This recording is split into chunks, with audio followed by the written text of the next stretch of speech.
What's going on, everybody? Thank you guys so much for tuning in. Ladies and gentlemen, I hope you are so excited. I hope you are pumped right now for the most action-packed hour you have ever received in your entire life. Why? Because this hour got it all, baby. Hope, inspiration, motivation, encouragement, empowerment, the whole nine, baby. So grab a chair, pull up a couple shots, let your hair down, and kick those shoes off, and get ready to receive the most jam-packed hour you have ever received in your entire life, baby. Let's go! Woo! Joseph Jaffe is not famous. Me, Tom Arnold, I am very famous. I absolutely like, because it's very true.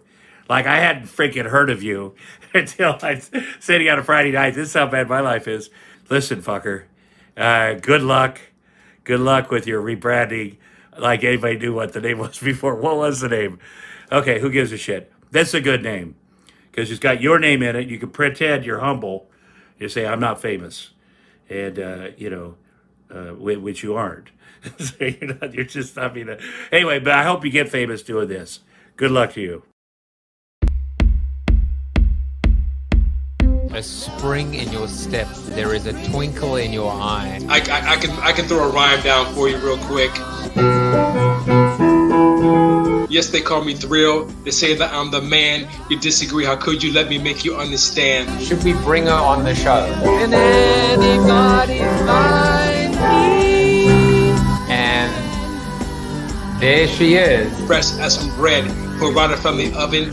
When you feel rejected, you get some of my loving. Take on me. She looks wonderful. Mom looks amazing. Somebody too. Okay, Mo, bugger off now. I've got to show it to you. Like that? Joseph Jaffe, ladies and gentlemen. You just made the new intro of the show. Well, hello, everybody. Welcome to Thursday. It is Thursday in Joseph Jaffe is not famous land, the Jaffe economy, the Jaffe metaverse, if you will. I have just hightailed it back from Danbury, Connecticut, where I taught international business at Western Connecticut State University. I made it by the skin of my teeth. The music is very appropriate because today is World Coconut Day. So grab your coconuts and do a little dance with me. Chris Chanel is here. She says hi, or maybe it's a he. I think it's a she because it looks like a small little Chris emoticon waving. Chris, we're very happy that you're here. And Manif is here. Manif, stick around. You may or may not be mentioned in the seated soliloquy. Yes, I figured out, Chris, that she is a she. Your pronoun is a she, based on your little emoticon as well. Well, as I said, it's World Coconut Day. What happens on World Coconut Day? Well, every year on September 2nd, we observe World Coconut Day. This day is celebrated to emphasize and raise awareness about the importance as well as benefits of coconuts. Coconut, also known as nariyal in Hindi, is one of the world's most loved and versatile fruits. Yes, ladies and gentlemen, it is a fruit. And if you didn't know, says Manif, now you do, my friends. Now you do. Well, as always, you want to earn some Jaffe coin? Listen, if you really want to earn some real coin, you want to earn some Jeff coin. Jeff Pulver coin, much more worthwhile and valuable to this earth than the Jaffe coin. But tonight, you are stuck with Jaffe coin. And all you have to do to earn that is take your phone and look at that QR code that just auto-magically appeared. All you got to do is point your phone to that QR code and you've got to follow the instructions. You need to make sure that you are signed up on rally.io. You'll go ahead and very quickly register on getbonfire.zyx/Jaffe/earn, and you will get one Jaffe coin, which at one point this evening was worth $7. At the moment, it's about $6.80 as well. Kate Colgan is here. She says hi, and hi right back to you. I'm glad you're here. So over the course of the next hour, that QR code is your ticket to $7 of magic, goodness, hope, positivity, and optimism. And if there's time left over, a little bit of marketing. This QR code is only live while the show is live, something that I'm quite chuffed about as well. Well, Jeff Pulver will round out my first week's guests since I returned after open heart surgery. What wonderful conversations with, as we called it, the Kirpin sandwich, with Maria Bailey in the middle. Sounds a little bit tawdry, does it not? But Dave and Carrie, Maria were amazing, and Jeff Pulver is going to be equally amazing. And next week, there is no show on Monday due to Labor Day. There's no show on Tuesday due to a Jewish holiday. But on Wednesday night, Leslie Aim, and on Thursday, Dan Pontefract, and excited to welcome them into the studio. And then starting next Friday, a reunion show where I will bring back the previous week's guests and creators to meet each other, to meet you, for you to meet them. It will be done on Zoom and starting soon, actually, thanks to Jeff Pulver's innovation. You will need a Jaffe coin, at least one Jaffe coin, to get into this little Zoom reunion show. Mr. Jeff Wallman is here, a proud Jaffe coin holder. He said, welcome back. So happy. And I am happy to see you, my friend. Very, very happy. But as I said, Jeff Pulver, the CEO, he's not the CEO of Likeable Media. We'll just skip that. A little bit of human error as well.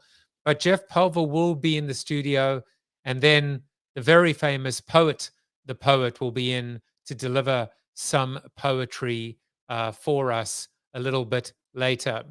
Well, let's get into the soliloquy. And Jeff, even though I said you were the CEO of Likeable Media, which would make you Carrie Kirpin, I promise you that I will redeem myself in the soliloquy because, as always, it is a little bit inspired by you.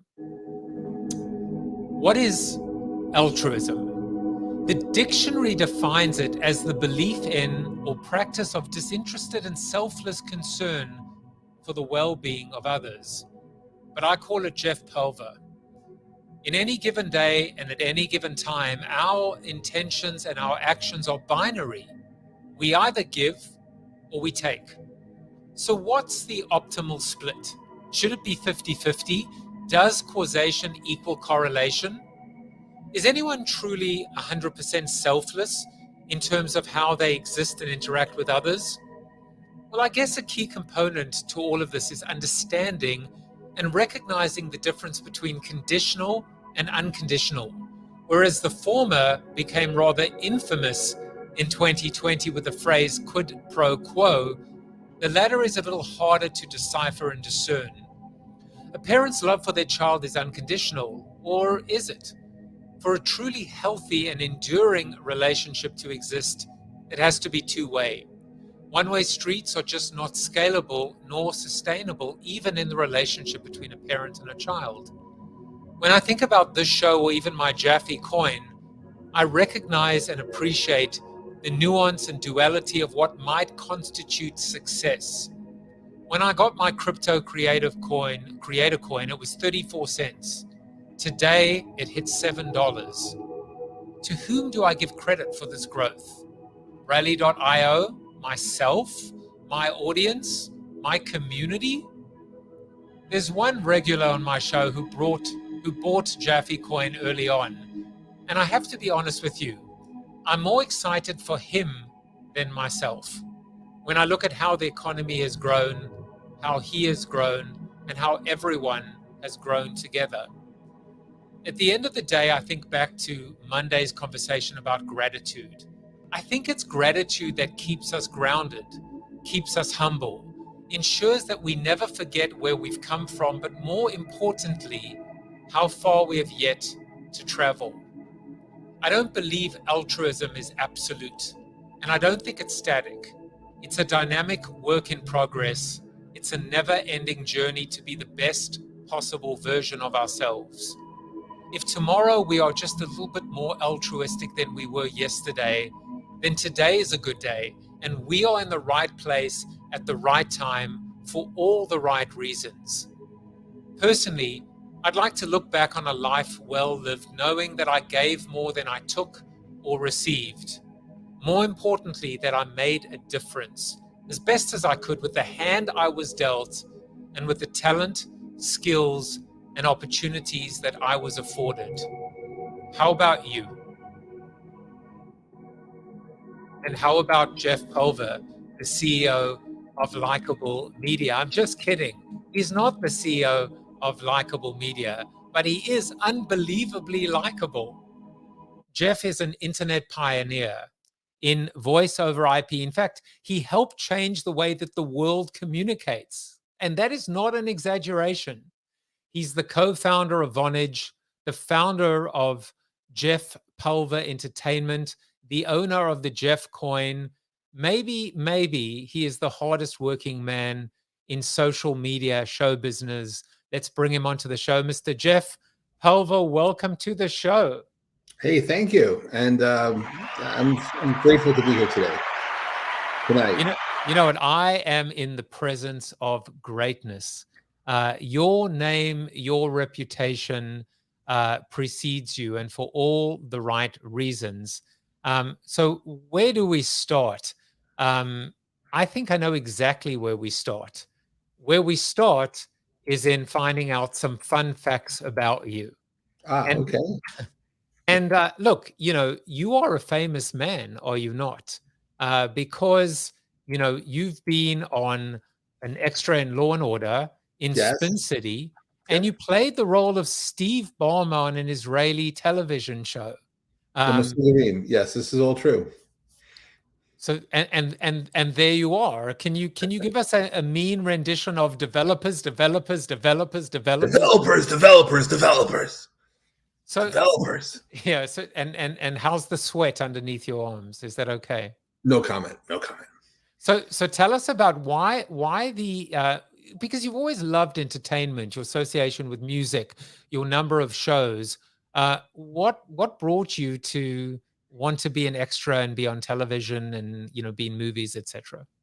The TV stuff was done actually for philanthropy. It was charity.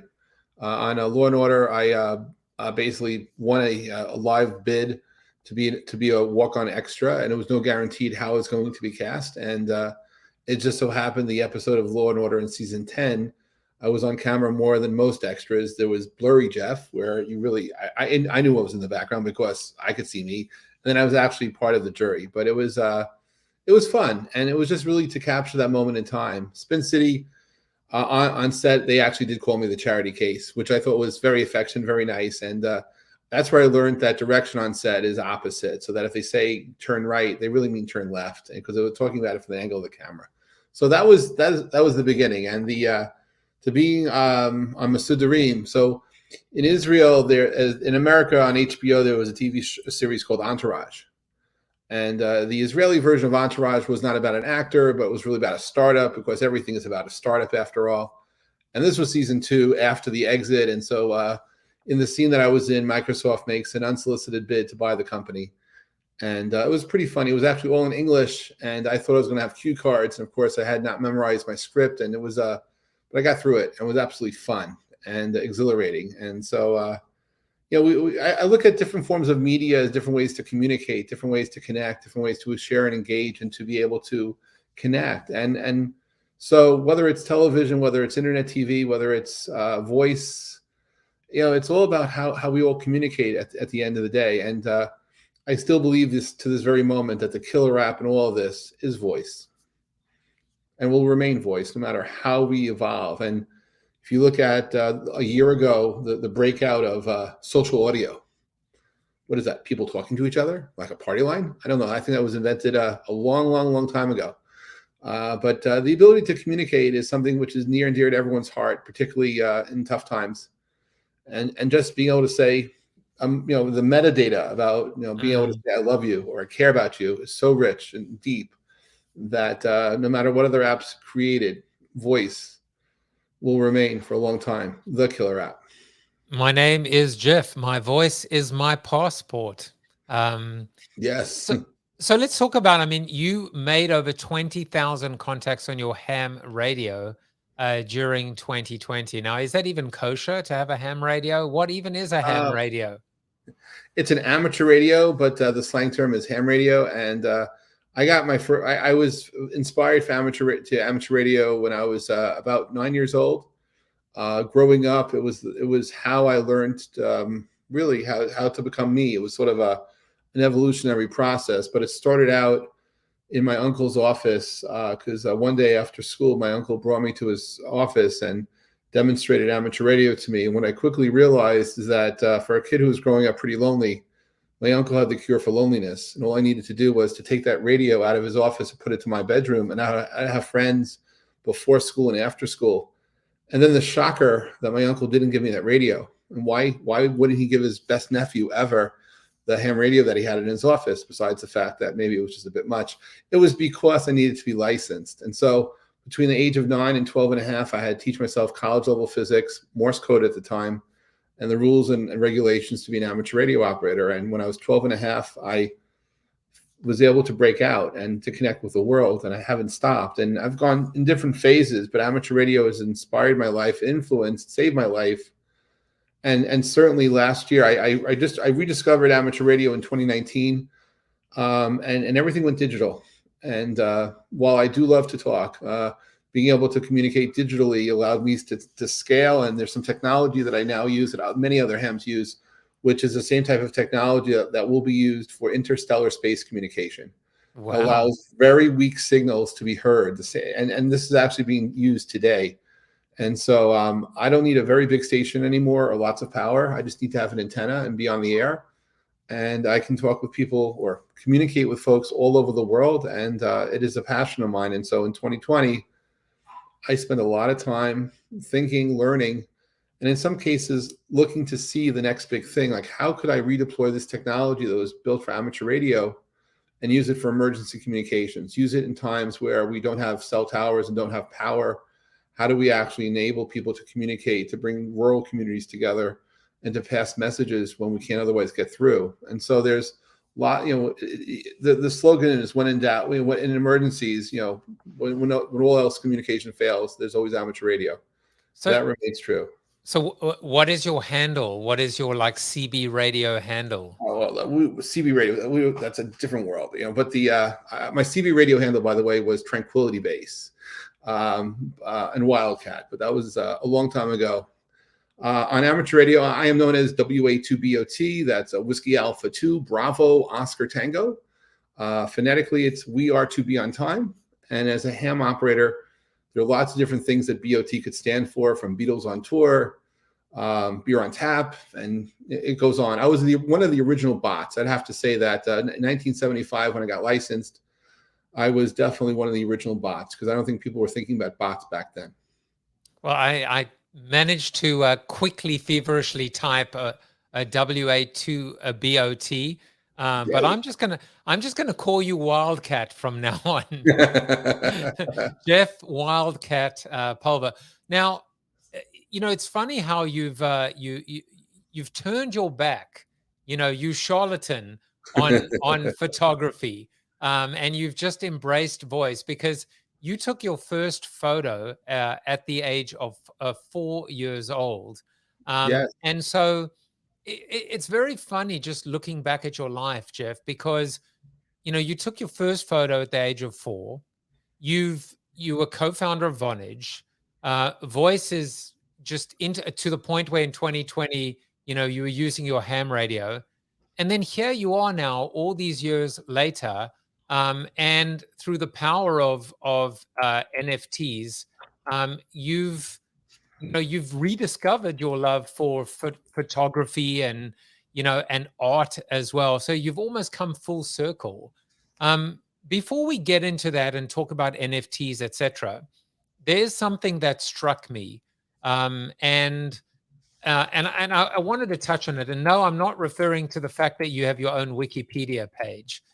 Because you are truly famous, as I said, versus Jaffe not famous. But in all seriousness, I want to talk a little bit about, you said how, voice saved your life and how you were lonely, etc. Without, I would never want you to get too personal, but what does that mean, saving your life? Well, How there did? are there are different levels of saving your life, and to go into deep levels, we'll run out of time on the show. But I'll start out by saying that when you're, when you're young and you're aware of being lonely, right? What kind of life do you have? And it's not like I didn't know people in school, but I was able to see through the folks who were my so-called friends, and I made a conscious effort to be by myself and to be with people who I thought were fake, and that hit me hard, and so I chose to be by myself and to focus. And when I presented that, it was my father that told me to reach out to my uncle, but how many kids really listen to what their parents say? So it had to happen, of course, that my uncle shows up and brings me to his office. And I didn't really know what amateur radio was. And the big hook for me was my uncle was a pioneer in cable television test equipment. He had a public company at the time that he brought me to his factory. And as a young kid, everyone's being nice to my uncle. I figured it's because they all work for him. Of course, they're going to be nice to him. But when he brings me into his office, there was a table, maybe it was a 10-foot by 10-foot room, not so big, but it was right off the factory floor. And there was this box it was like a chair, which I was sitting in, a box and him. And there was a microphone that was clearly, it looked like a microphone. And he flips the switch and all of a sudden the box starts to glow. And this is cool. And then all of a sudden there's noise. I hear noise. He hears voices. And he tunes the radio. It turned out to be a radio. That was actually amateur radio. And he tunes the dial to a clear spot where there was no one talking. And he spoke a very cryptic language. And he basically said, CQ, this is K2QQ, I'm calling CQ. And he repeated, CQ, this is K2QQ, I'm calling CQ. And then he just let go of the microphone. And I was in awe because for about an hour, people were queued up to talk to my Uncle Fred from all over the world. No matter where the person was from, they spoke English, perfect English. And all they did was say, my name is Fred. He was in Farmingdale, New York. And he gave a signal report in terms of how loud they were there, how well they were received. And I was blown away because I realized that I didn't realize my uncle was so popular. And that's why I realized that amateur radio was a cure for loneliness. And I just would have this radio in my bedroom before I went to school. And after I came home, who needs friends at school? I could have friends I could be galactic in the beginning. And so that started my journey. And so amateur radio ultimately gave me a direction. I found my passion to communicate when I was quite young. And while I did do other geeky things like, build rockets, test these rockets, and personally, I think that we don't get to blow things up as much as we used to, because sometimes we put those rockets that go vertically, sometimes horizontally, but I was just curious to see what happened. But anyway, later in life, in the early part of the internet, right at the era time back in 93, 94, when the internet was going from educational to commercial, as life would have it, I was working on Wall Street. And I saw some of the first great applications for if voice on the internet worked, it would be for long distance communication. And in our case on Wall Street, to bring together some of our clients. And so I did some experiments and I found that this really worked quite well. And ultimately I got fired from my day job because I shared with my boss and my boss's boss that I thought it'd be fun to run a conference about the future of communications. And so I lost my day job in July of 1996. I hosted my first conference in September 96. Ironically, September 9th and 10th, 10th and 11th, 1996 was my first conference. And then on 9/11, and then actually that business that I started with that first event, I actually sold it the day before 9/11. And tragically, the company that I worked for lost close to 700 people on 9/11. And I had the kind of job that at 9:47 in the morning, I was at my desk. I mean, I left for the office at 6:27 in the morning and I was there. And I lost over 400 colleagues who I'd worked with. I looked at the names. I was in IT and it was tragic, but it was my passion to communicate that somehow got me kicked out of Wall Street. And I've been on this communication path to help connect the world. And you mentioned fear, greed, and disruption earlier, and that to me is a sign of a bubble and of an opportunity. In the case of voice on the internet, it's the fear of incumbents being disrupted and people who get greedy because either they're about to lose revenue or people who want to jump into a market because there's lots of money to be had. And I very innocently and very reluctantly at the time ended up starting to change, because in 1995, I had started a mailing list just because I wanted to talk to people on email when we were not talking on the internet, using a very simple product. In 95, a product came out called iPhone. You think that the first iPhones came from Silicon Valley in 2007? Not so much. Actually, iPhone was originated in Herzliya, Israel in 94, but it came out commercially in February 95. And when we were not talking on the internet, we were chatting on email. And I moderated a mailing list. And in September 95, somebody asked a very simple question: is it possible to interconnect a telephone and a computer? And me, Jeff, what did I do during high school, college, besides amateur radio? Is I was the guy who, if you ever saw an episode of MASH, and I'm not saying that Radar O'Reilly was a role model, but the way that he patched in phone calls from overseas back to Korea, I did the same thing for friends and family all over the world to the United States. That was called a phone patch. And to cut to the chase, I basically dusted off my old phone patch, connected to the computer, and it worked.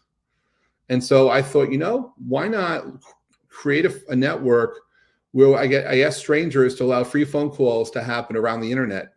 And in October 1995, free world dial-up was started. And it was free. It connected the world and it ran in dial-up. And while people may remember Napster, it was free world dial-up. It was sort of the Napster for telephony, for voice communications. And it went viral in 95. But we only had 16 million people on the internet. But boy, did it scare the world. And in March of 96, 300 phone companies went to the Federal Communications Commission and asked for the sale and use of internet telephony software to be banned and their makers to be regulated as phone companies. And I was just running this mailing list. I had a day job working on Wall Street, and everybody was asking me, what was I, Jeff Pulver, going to do about it? I just laughed because I wasn't a lobbyist. I didn't have any connections. My only connection to Washington was I was a ham operator. And anyway, not knowing I couldn't do it, I started a trade association, which still exists today, called the Voice on the Net Coalition, the VON Coalition. And we stopped that petition in its tracks. And I coined the term VON to stand for Voice on the Net and Video on the Net. And after I left Wall Street, I started this conference, and I just shared my ideas publicly. And to my utter amazement, 224 people from all over the world showed up in New York City in September of 96. And then when I ran the next event in April 97, when I changed the name of the event from the Talking Net to VON, about 500 people came. And all of a sudden, the entrepreneurs from all over the world started showing up. And then quickly, within 18 months, 24 months, this became a happening, both in the US and Europe. And I invited regulators, because the way I figured I could avoid the lobbyists is if I bring the regulators into the conference and they could hear firsthand from the entrepreneurs how nascent the technology is, and I could disrupt the people who were trying to disrupt us with applying old laws before the stuff was ever invented to prevent the innovation from happening. And so that all happened. And that being all said, one of the biggest things I've did in my life in the communication sector is I had a premonition. And that was in January 2003. The world was coming out of the effects of 9/11. They were coming out of the effects of the telecom crash, the dot-com crash. And I had a vision that not only phone companies were evil, but they were going to disrupt broadband. They were going to take the greenfield opportunities of broadband and protect it just for themselves. And so I went to the friendly law firm that I met who helped me create the VON Coalition. I said, hey, is it possible for us to be proactive this time and ask for regulatory clarity that voice communication that actually just starts on the internet, that doesn't touch the legacy phone network, for that not to be regulated as telecom? And they said, sure, we can do whatever you want. So 5 weeks later, a petition is submitted. And the night it was submitted, the attorney calls me and says, congratulations, we submitted we submitted it. I said, okay, when does the fight begin? He said, fight? What are you talking about, fight? Be happy that you submitted this petition. And then they broke the news to me and said, Jeff, if you hear Martian signals in your ears and you file a petition at the FCC, they'll receive your petition, but there's a good chance they won't act on it. So just be happy that you filed. But it turns out that 10 days later, the Federal Communications Commission took my petition, put it out for public comment. And about a year later, the Pulver order came out. I have an order at the Federal Communications Commission in my name that set policy that basically computer-to-computer communications is not telecom. And that helped ignite what's become a multi-trillion-dollar marketplace. And that order stands. In November 2004, Stanford Business School did a case study about it, about FWD and me. And I've done lots of other things, but being able to help influence policy around the world and help increase innovation, and it was fun. And so that's me. And so I do believe in the power of one being much more powerful than the power of none. But sometimes you have to see the world a certain way to do things and have the strength that even if other people don't get you, for you to continue going. And when I was working on Wall Street, I remember distinctly that I had this idea for web-based email back in '94. I shared it with a few friends. They said it's a stupid idea, so I didn't do it. And then I had this idea to do online mortgage brokering because I was working on Wall Street. It would be logical to do mortgage brokering. Those people said, no, don't do that. That's when I realized I needed to find new friends. Because the people I was going to, they were my gatekeepers. And why was I empowering those people to tell me who I am and to define what it is that I do? So ultimately, getting off of Wall Street enabled me to become who I am. What an amazing story. I mean, Manif says, what a journey, truly inspiring. Keith Burtis is here. He said, love me some Jeff Kenny Pulver. And Michael Brito says, I've been following Jeff since my days at Packet 8. 8x8. 8x8. I know 8x8. You know, well, first of all, you make it very easy for me to be a host, because I was just going to say, tune in tomorrow for part 2 of the answer from Jeff Pulver. But, you know, I'm glad I let you finish, because right at the end, that brilliant little soundbite about I need to find me some new friends, your answer started with this idea of friends and new friends versus old friends. And it ended with this idea of finding new friends. It ended with the power of community. It ended with people that prop you up and build you up versus break you down. And I found this quote for you today, Jeff. And I always find a quote for my guests. Communication leads to community, that is, to understanding, intimacy, and mutual valuing. And it's so funny because here we are talking about communication and community. And I think this quote just kind of brings it to life. This was Rollo May. Great quote. I wanted to ask you just a little follow-up question, Jeff, which is this idea of fear, disruption, and greed. And I was thinking to myself, it's like a riddle. It's like the phoenix, asking Oedipus, what is 4 legs in the morning? How do you resolve fear, greed, and disruption with this beautiful example of, computer to computer, voice over IP telephony, etc.? What's the resolution for it? How does how do these 3 come together and not cancel each other out? Well, the true answer to that is that it depends. And in my particular case, it was a sign. So when you notice, when lobbyists start citing British regulatory policies from the 1800s to stop voice communication in, let's say, Pakistan, you realize that people are onto something they just can't stop. Free-will dial-up turned out not to be stopped because I was the only silly person in the world to actually run a free service. Had I been charging even a fraction of a penny to allow communications, there was a lot of laws about it. But because it was free, no one could stop it. Not AT&T, nobody, because no one ever anticipated a free communication service before that moment. Was that, by the way, was that just beginner's luck, dumb luck? Was that intentional for it to be free? It turns out being lucky is okay, and in your life, never have to apologize for being lucky. You just take it for what it's worth. And so, for me, fear, greed, and disruption together represents, if you will, a bubbling up of an amazing opportunity. And I'm someone who's been around voice communications on the internet, and for that matter, video on the internet for a very long time, and music on the internet, and many other things. And when those 3 things start to show up, it's sort of like looking at doing technical analysis on stocks. When those 3 things kick in, what does that mean? That means that there's lots of money at stake.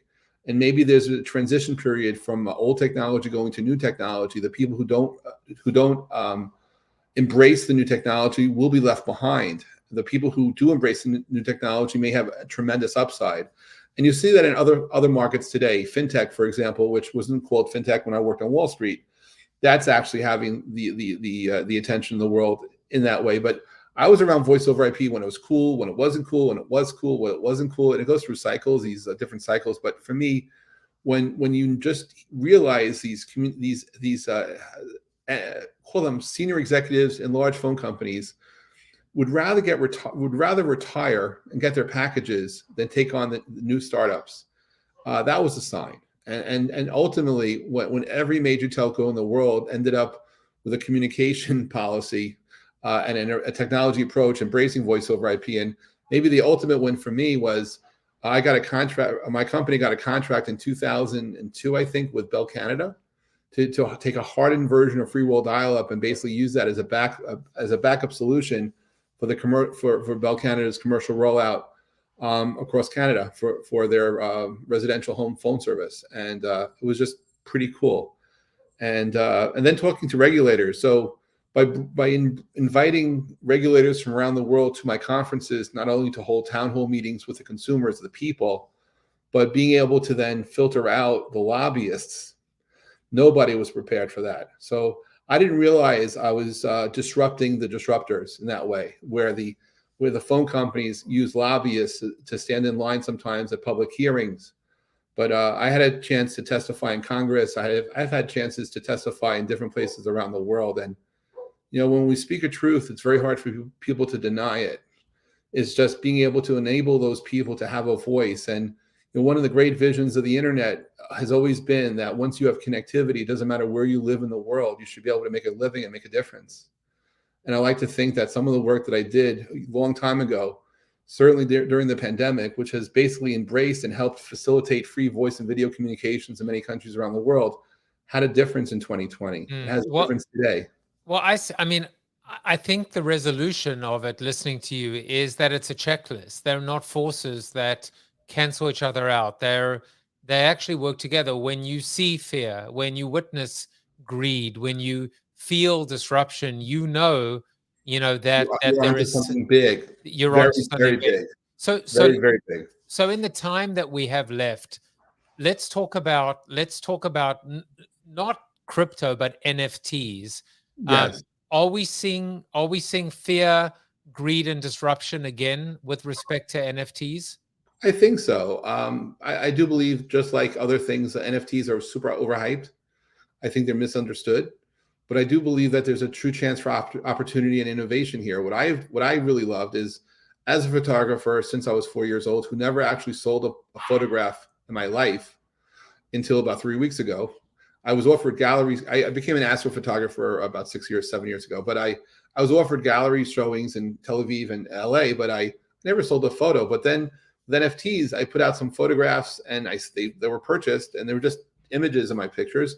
And then when I was able to basically take some of the new music from some of my friends at Jeff's Place, which is a show I host on Thursdays, and just take a 15-second sample of their song, merge it in with one of my photographs and sell that, and basically spontaneously generate royalties for my musical friends and myself, that was just magical. And when I realized we're creating art, and how NFTs are going to be used in the future, whether it's for access to shows, whether it's for sponsorships, whether it's for entry, whether it's to be a patron, we'll find out. And there's so many other things that NFTs could represent, but you are seeing the same hype cycle of the fear, greed, and disruption, with certain NFTs being sold for millions and millions of dollars, and people wonder, understand why, and they just say because it's art. But that's really not the answer. But people do get caught up in that fear of missing out. They do get caught up in many other things. But at the end of the day, what is an NFT? It's a non-fungible token, and you can go down a regulatory roadmap to explain what does that really mean. But I always tell people is that if you're fortunate to own a car, and you put gasoline in your car, it doesn't really matter what gas station you go to, as long as you put regular fuel in or diesel. That as long as fuel is fuel, that's fungible. If it's unique, that's non-fungible. And so I think that we are at the early stages of what could very well be a brand new marketplace to do things that the creators, if you will, the creators of these platforms never envisioned. And that's what I liked about Voice over IP, is that when the internet was happening, we knew the world would be different, but we didn't know how the change would be. I think the same thing is happening here, that it's not fintech that's exciting to me. It's every other application in the world, every other marketplace, every other place where there's a market, where we bring people together as buyers and sellers. That's where the fintech technologies will be disruptive, and where blockchain has a place. And NFTs, I think for people who are creative, we're at the very beginning. This is like finger painting to me. What I'm doing is finger painting. I realize it's not very evolved, but boy, it's such fun. And to be able to be engaged in doing something fun, it is sort of a time capsule, and at the same time, unbounded. Well, I would buy an NFT of Jeff Pulver's finger painting, and I would also buy an NFT of Jeff Pulver's hat, his iconic hat, as well. But more importantly, if you want to follow Jeff, Jeff's place, Jeff's community, and let me take it one step further. I would say Jeff's family, because the people that rally around Jeff Pulver are there for the right reasons. The new season of shows, and there are a whole variety of shows at Jeff Pulver Entertainment, start September 13th, using NFTs for access to the shows and for people to become patrons of his ongoing work. Jeff, with some of the stuff you're doing with Zoom, I'm actually hoping to use that as well, to follow suit in terms of rewarding and recognizing the community. Before we go, Monif says, nice definition. A Jaffe coin is fungible. Lucky to own some of those. Yum. But Jeff, it's Thursday, which means Tom Morris presents our Philosopher's Corner. Today he is talking about negative capability, and let's hear what he has to say, and then maybe we can quickly comment on that, and then we will welcome Poet the Poet. Here is Tom. Hey, everybody. Good to see you. And Joseph, great to see you back, man. I read a letter the other day written in 1817. Just arrived. That's how slow the post office is. It was written by John Keats to one of his friends. And in the letter, Keats talks about what he calls negative capability as a capacity great people seem to share in common. So he describes it as the ability to walk in uncertainty, mystery, and even doubt without rushing to do something about it. Now, what is positive capability? Well, whenever a surprise happens, whenever anything unexpected, we generate fight, flight, or figure it out fast, right? That's positive capability. You got to take action. Negative capability is the capacity to just sit back and take it all in and be open to whatever is happening. And this could indeed be a key to great innovation and creativity in the world, not rushing too fast, judging things by their surfaces, but sitting back, taking it in, being with it, and ultimately perhaps partnering with the uncertainty or mystery to see what you can do together. I don't know what led me to this letter, but my negative capability is setting in and I'm okay with it. I hope this concept can help you think about how you handle the unexpected day to day. Wow. Pretty deep. And I do think that does resonate. And I do believe also that when we're looking at situations, how we approach it is everything. It's not what you say, but how. It's not really, even when you speak, right? It's not what you say, but the way you say it. When you walk into a situation, it's not where it's at, but what are you doing about it or not doing about it? And I think there's a lot of great insight there. Negative capability and positive possibility. That is Jeff Pulver. Jeff, thank you so much for coming in to the studio. I've been on your show, The Creator Economy. It was an honor to be on your show. It's a bigger honor to have you on my show. And we'll welcome you back after Poet the Poet performs. Thank you. I'm so grateful to be here tonight. It was wonderful. Jeff Pulver is just a wonderful, wonderful man. And you talk about negative capability. He sits back and absorbs everything around him, and all that comes out of him is just goodness.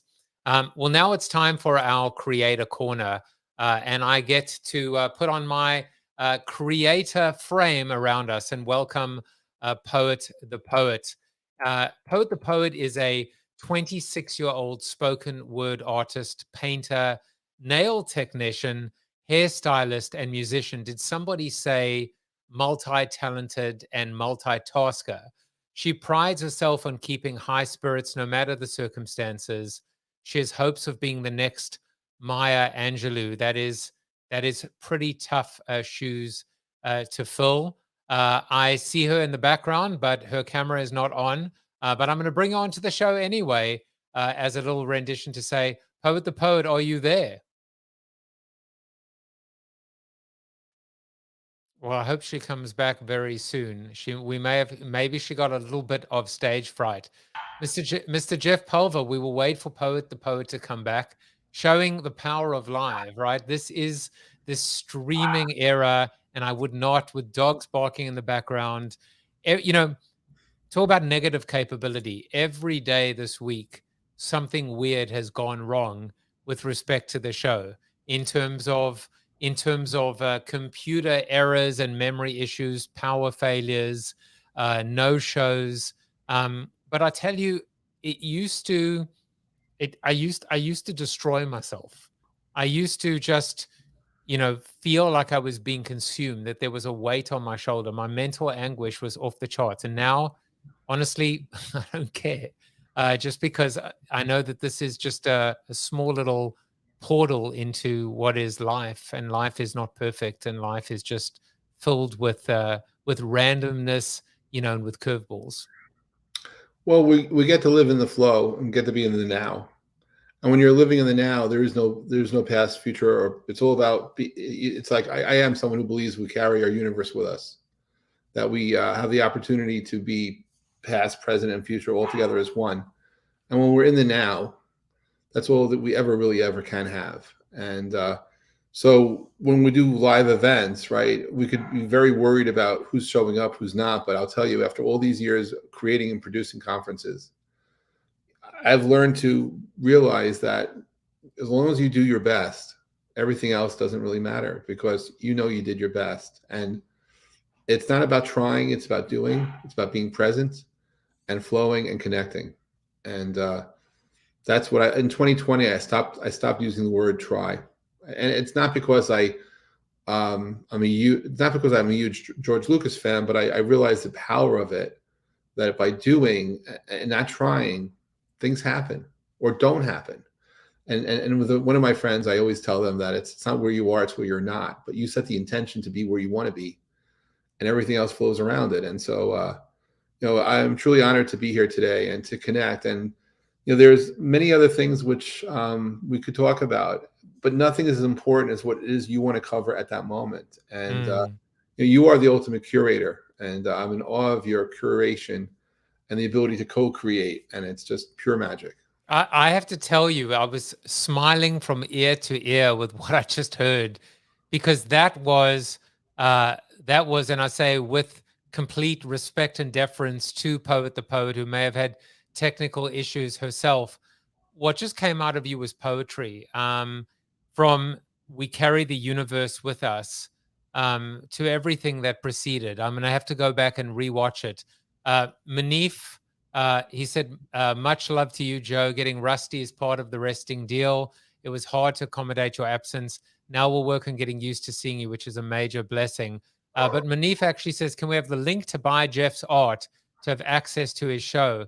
Yes, you can. Well, first of all, go to nft.rally.io/Jeff Pulver, and you can buy not just a piece of his art that will live on and will continue to morph and adapt and be just completely dynamic, the power of the smart contract.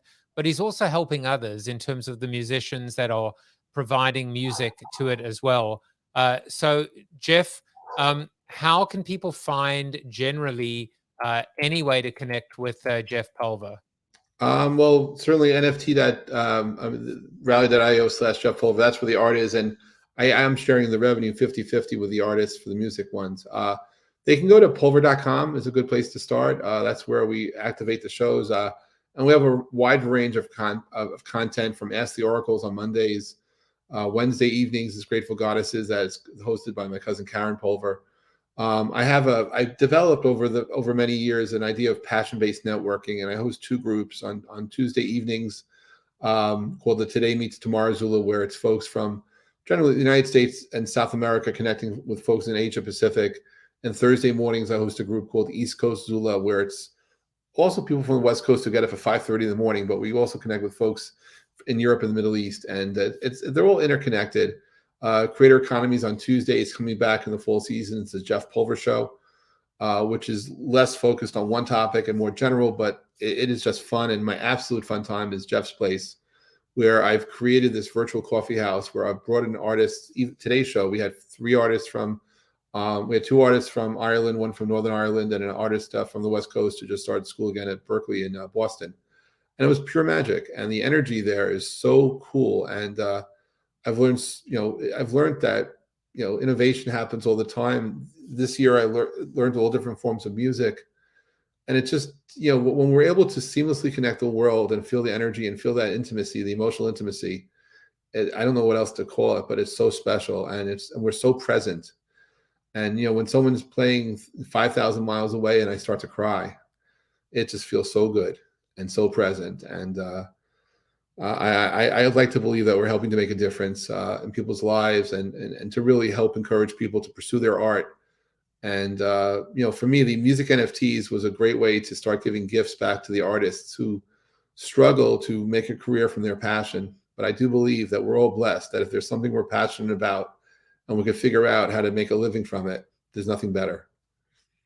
I love that. And I've almost felt this kinship with you because, I see myself, or at least what I can become in you, in terms of being able to do good, to be good, and to make a difference. The Creator Corner, and it's with all the technical issues that we may have discovered. Wherever the poet is right now and whatever's going on, she'll have a place when she comes back and whatever's going on, because I've really realized that the joy of the show is in the creator economy. I am one, but more importantly, I can empower others. And you said something so beautiful, which was the ability to recognize. By the way, one of my students is here as well, that I taught tonight. So how you doing? I think that is Flavia, and I wonder if Chris is one of my students. Says, oh yes. So Chris started today, Christiani, and Christiani, she said, call me Chris. And I gave her actually a copy of Built to Suck because she was a student for the first time tonight, and she just jumped straight into. You see, you guys are getting plugs on the show. Well, in this little bit of difference, Poet the Poet has arrived. Let's bring her on, and she's sideways at the moment. But how are you doing? Hi, how are you?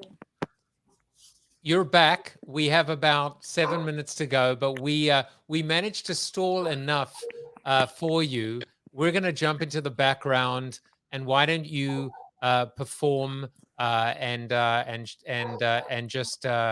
we will sit back and we'll see you afterwards. Okay, no problem. Let me go ahead and get this pulled up then. First of all, you guys, my name is Poet the Poet. It is a pleasure to be here. I'm so excited.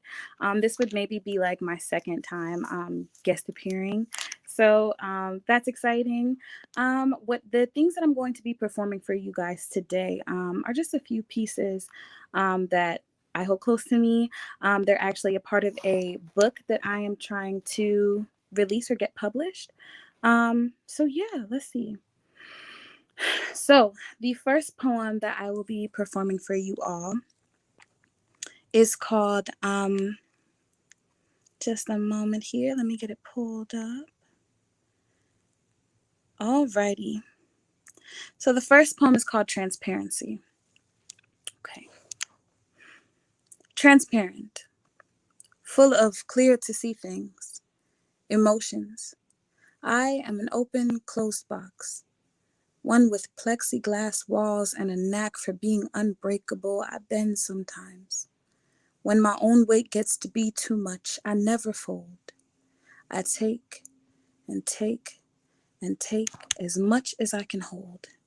I love and love and love, and just as soon as I unfold, I remember that I cannot forget to remember how to put myself back together. The top won't fit anymore. I have been hoarding others' emotions with mine, loving them and me at the same time, never realizing that maybe I should come first. Maybe it's my life. Maybe I want to be remembered for what I did, not what I did for others. Maybe I want my headstone to reflect who I am, not who I was to you.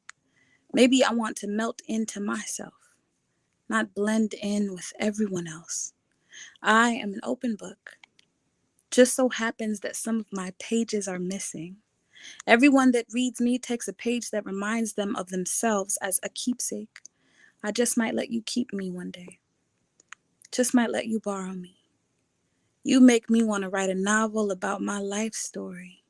Glue every page together and only let you read it. I think maybe you. I am a seemingly empty bottle with no top. Only I'm filled with the breath of my past lovers who exhaled life into me, then left me with only the reminder that oxygen is for everyone and carbon dioxide, much like love, can kill you. All you have to do is breathe. All you have to do is leave. Or ask me anything you want and pray that I'm not missing that page. Poem. So that was the first piece. I just kind of wanted to get you guys' feedback on that, see how you guys feel about that. And then I wanted to give you two more. Wow. I appreciate your words. I appreciate the energy that you're sharing through that. It's just Thank you. It was very gentle, and so much when I've been doing this, so many poems come from, there is pain and there is anger, and there are different emotions, and they're all present and they're all powerful. And yours was very, very gentle and very vulnerable, and very soft and yet powerful. And so I really enjoyed it. Thank you so much. I definitely appreciate it. I definitely am trying to get into the realm of being more open to um expressing my my raw emotions live, i.e. performing. It's not easy. I thought it was gonna be easy, I normally would do like general poems, things that everyone could relate to, you know what I mean?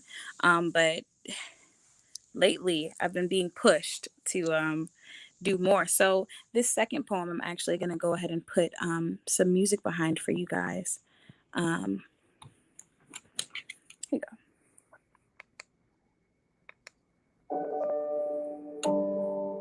It is called On Your Mark, Get Set. I am swimming toward the exit. I see it. It's so close.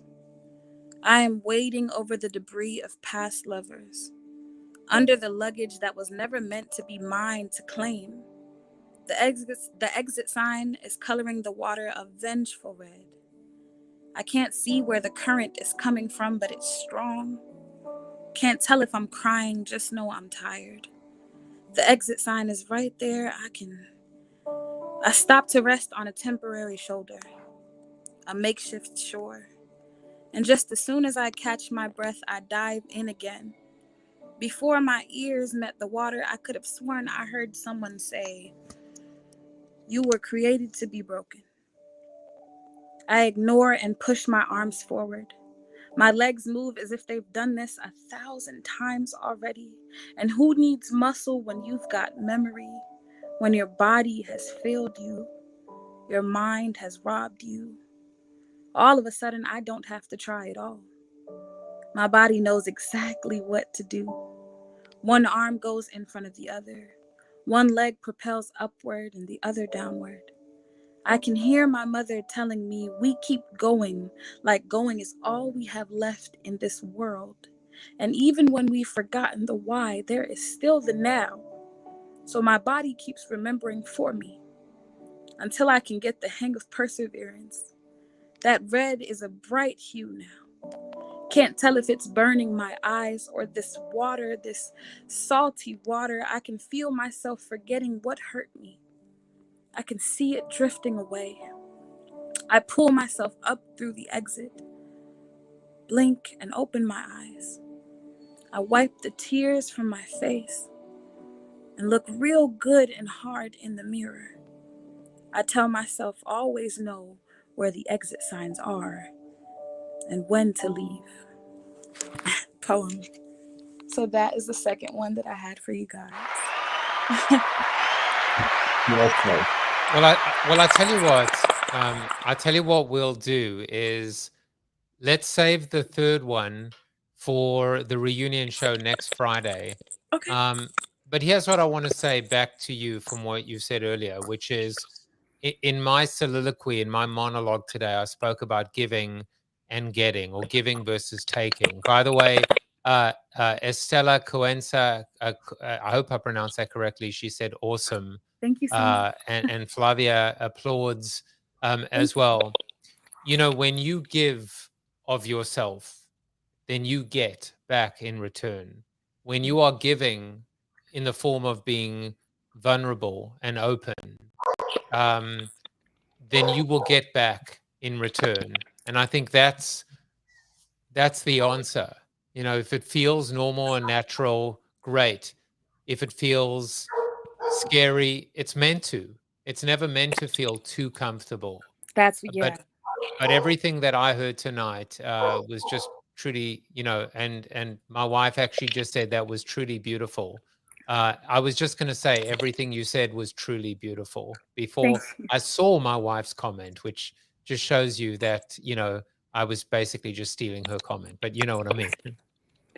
Thank you so much. I definitely appreciate it. It means so much to me. My idol is Maya Angelou, and I strive to be as amazing and renowned as her one day.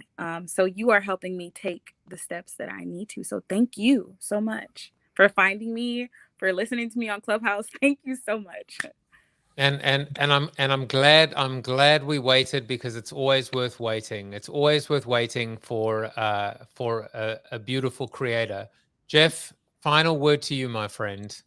I thank you for being present. Thank you for inviting us to be here tonight to share our moments, and to remember that we're here to serve, to be, and to share that love and light with everyone, and understand that even with darkness, we find that light, and we can share that and give hope to the world around us at any moment in time. Right. I agree. And on that note, we will move from the sublime to the ridiculous by hearing what Chuck Norris had to say about Poet the Poet and Jeff Pulver. You are Chuck Norris approved. You were Chuck Norris approved. I will be back on Wednesday and Thursday of next week. You were Chuck Norris approved, Poet the Poet. That's amazing. And reunion show next Friday. Take care, everyone. Bye-bye. Bye-bye. Thank you for watching the show about hope, positivity, optimism, and if there's time left over, a little bit of marketing with your host, multiple author, and global keynote speaker, Joseph Jaffe. If you like the show, tell a friend or two. Please subscribe to the show, and if you want to get inside news, previews of upcoming guests, and much more, visit josephjaffe.com/subscribe to sign up for the show's newsletter. And despite the best ministrations of your wife, you still look ugly.